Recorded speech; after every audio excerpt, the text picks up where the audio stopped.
Imagine waking up one day and realizing that everything you were taught to believe as truth was simply a convenient narrative designed to keep you obedient, distracted, and docile. This isn't just a philosophical exercise, it's the uncomfortable reality we face today. In a world where information travels at the speed of light, how have we become more confused, more divided, and less capable of critical thought than ever before? The irony cuts deep. With unprecedented access to knowledge, we've somehow cultivated a generation that struggles to think independently. What happened to us?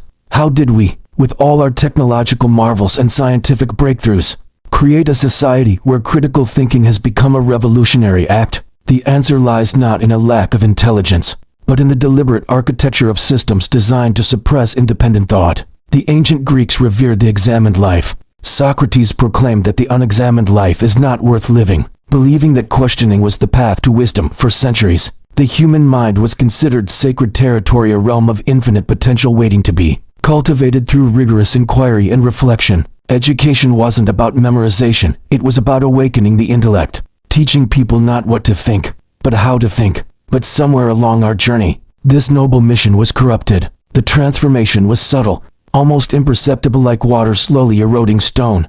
The modern education system, once a beacon of enlightenment, gradually morphed into a factory of conformity. Its purpose shifted from awakening minds to producing compliant workers who follow instructions without questioning their purpose. Look closely at our schools today. Their very structure mirrors the Industrial Revolution: rigid schedules, standardized testing, compartmentalized subjects. Children aren't taught to explore and question. They're trained to memorize, repeat, and obey. They learn that being wrong is shameful rather than an essential part of discovery. Year after year, this system has forged minds that fear error more than they value truth. Michel Foucault recognized this when he observed that every system of power creates its own truths. Education became one of the most powerful tools of social control, shaping not just what people know, but how they perceive reality itself. Instead of nurturing curiosity, we began to punish it. Instead of celebrating individuality, we demanded uniformity. The result? A generation brilliant at passing tests, but lost when asked to think for themselves. Have you noticed how uncomfortable people become when faced with deep questions? How they fidget, deflect, or reach for their phones? This isn't laziness, it's conditioning. We've been trained to crave comfort over depth, entertainment over enlightenment, and constant noise over reflective silence. True introspective silence has become threatening because it forces us to confront ourselves, to sit with our own thoughts without distraction. Carl Jung warned that individuals who cannot think independently become prey to the collective unconscious, the mass mind that moves like a herd, believing, consuming, and reacting in unison. This is precisely what we're witnessing today. But why? Who benefits from a population that has forgotten how to think? The American writer Aldous Huxley once warned that the perfect dictatorship would have the appearance of democracy, but would actually be a prison without walls, where the prisoners would not even dream of escaping. His prophecy has materialized in ways even he couldn't have imagined. The invisible prison he described isn't made of bars and guards, it's constructed of screens, notifications, and algorithms designed to capture our attention and lull our minds into passive consumption. Consider the paradox of our digital age. Never before has humanity had such immediate access to the world as collective knowledge, yet instead of enlightenment, we've entered an era of profound distraction. The problem isn't a lack of information, it's that we're drowning in it. Information comes at us in fragments so shallow and so rapid that we no longer have time to process one thought before the next demands our attention. We've become consumers of thought, rather than creators of it. Every scroll, every click, every like is part of a sophisticated, psychological experiment, one that most people never consented to participate in. Technology companies, armed with artificial intelligence and behavioral psychology, have learned to exploit the deepest vulnerabilities of the human mind. Dopamine, the brain's reward chemical, has become the currency of the digital world. Each notification, each like, delivers a small hit of pleasure, reinforcing the behavior and creating a craving for more. Over time, this cycle erodes our capacity for patience, focus, and reflection. Thinking becomes painful. Scrolling becomes addictive. We mistake exposure for understanding and confuse information with wisdom. As philosopher Herbert Marcuse observed, advanced societies don't suppress people through fear, but through comfort, by providing endless entertainment and illusions of freedom, until questioning the system feels unnecessary and even uncomfortable. We are living in exactly That world, a digital paradise built on invisible chains. Look around, we're constantly connected yet profoundly isolated. Surrounded by information yet starved for meaning. The digital noise grows louder, and silence, the birthplace of thought, has become something we actively fear. When was the last time you sat in silence without reaching for your phone? How long can you remain alone with your thoughts before feeling the urge to escape them? Neuroscience confirms what many of us intuitively sense. Constant digital stimulation is rewiring our neural pathways, reducing our capacity for deep focus and long-term memory. We're training our minds for immediacy, short bursts of attention, instant gratification, emotional reaction at the cost of depth and introspection. The modern mind is fast but shallow. It knows how to find data but struggles to find meaning. This isn't merely a side effect of progress, it's by design. A distracted population is a docile population. When people are kept busy, entertained, and emotionally reactive, they stop asking dangerous questions. They stop noticing what's happening around them. Political manipulation becomes easier when the collective mind is too busy chasing trends to reflect on truth. As Noam Chomsky described in his concept of manufacturing consent, it's not about censorship, it's about distraction.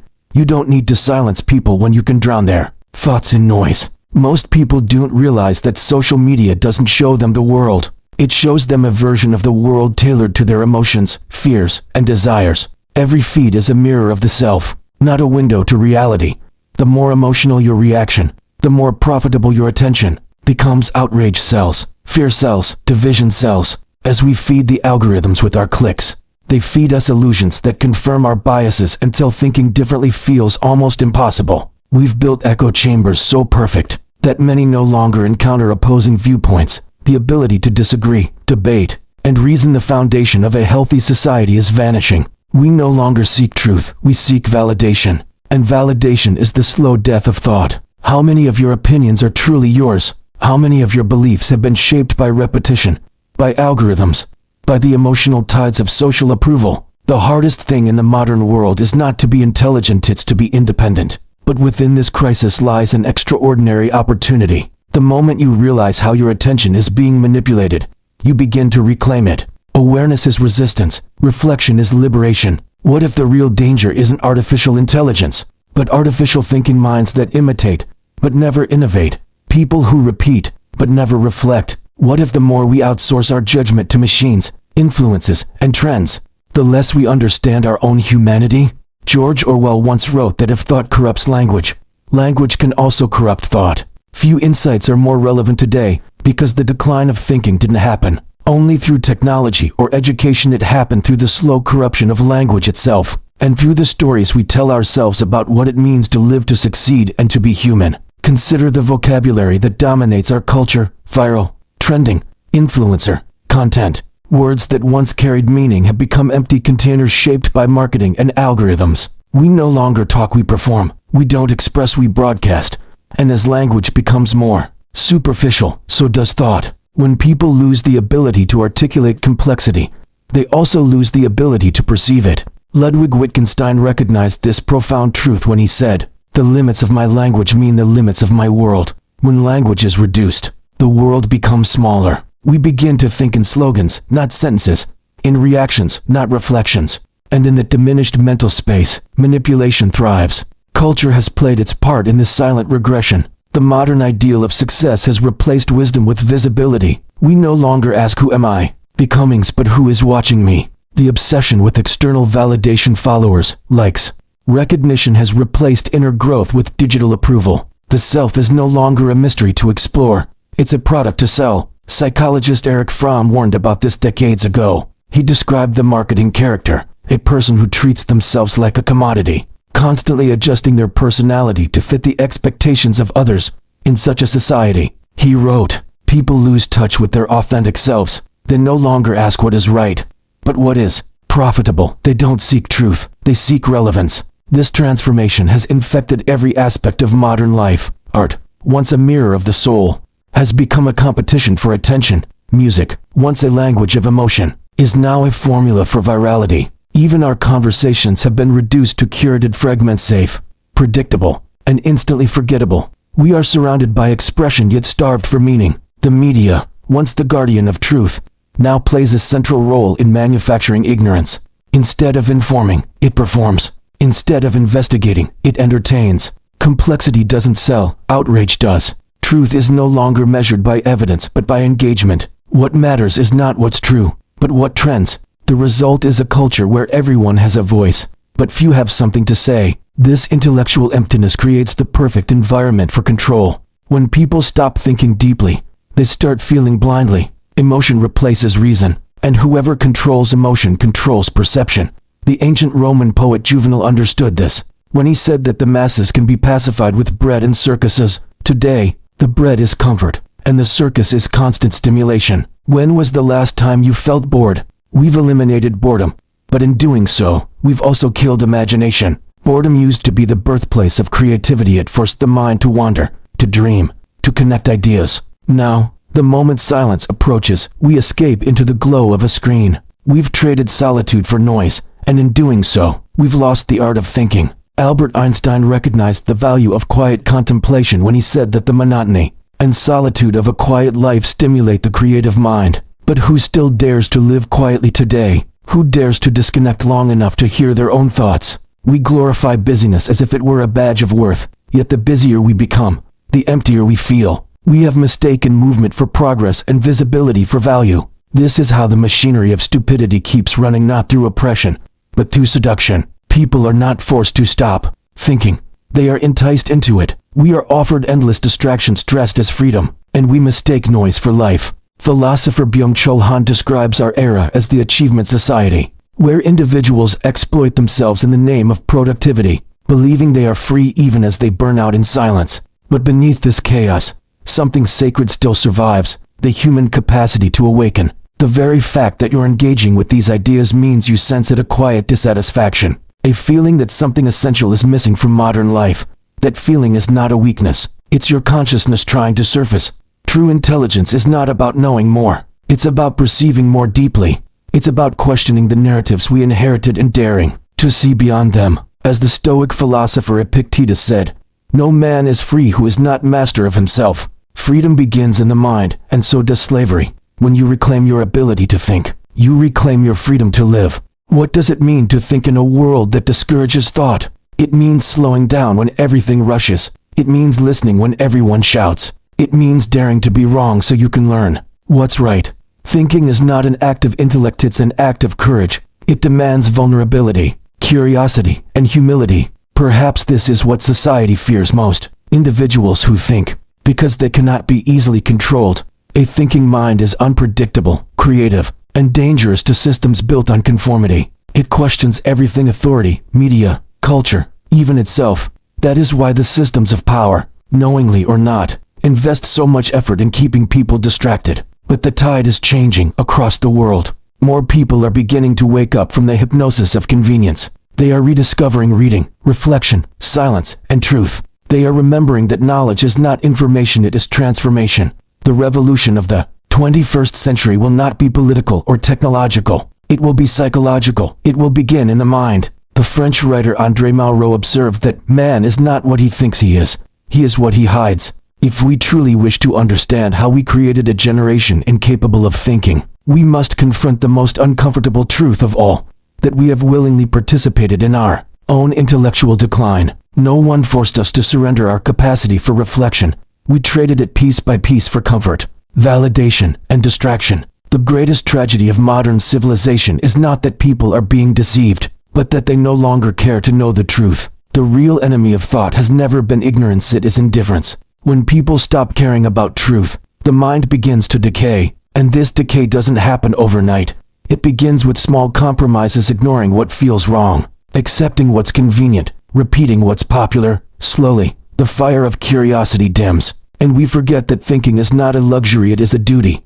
Here is the revelation that changes everything. Stupidity is not the absence of intelligence, it is the rejection of consciousness. It's a choice not always deliberate, but habitual. Every time we choose comfort over curiosity, distraction over reflection, conformity over authenticity, we participate in the quiet death of our own mind. We are not born incapable of thinking. We are trained to forget how. To reverse this, we must unlearn more than we learn. The journey toward true intelligence begins with awareness, the courage to see through illusion. Awareness is not comfortable.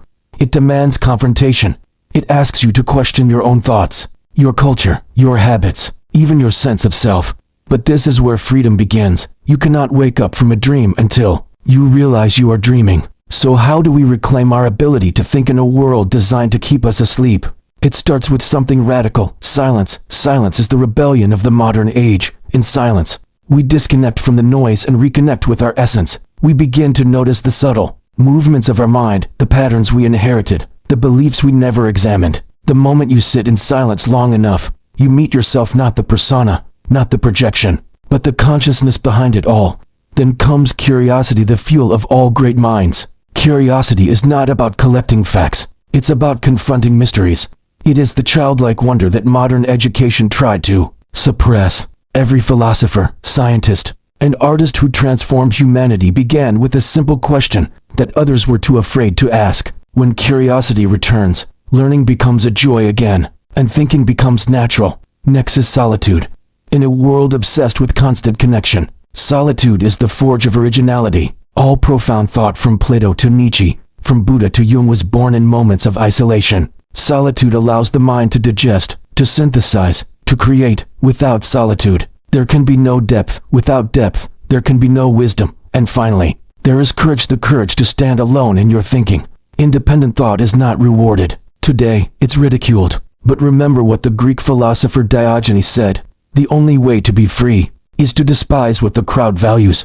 True thinkers are not rebels for rebellion's sake. They are rebels for truth's sake. They refuse to outsource their judgment to the herd, and by doing so, they remind others of their own forgotten power. Once we reclaim silence, curiosity, solitude, and courage, something remarkable happens. The mind begins to clear. The fog of distraction lifts. Patterns of manipulation become visible. You start seeing beyond appearances, beyond propaganda, beyond trends. You begin to perceive reality not as it's presented, but as it truly is. And that, more than anything else, is what the world fears. An awakened mind cannot be enslaved. Imagine for a moment a generation that chooses awareness over apathy. Imagine classrooms where children are taught to question rather than memorize, where they are rewarded for creativity rather than conformity. Imagine a society that values wisdom more than wealth, character more than image, depth more than speed. That world is not a fantasy, it is a possibility waiting to be claimed by those willing to think again.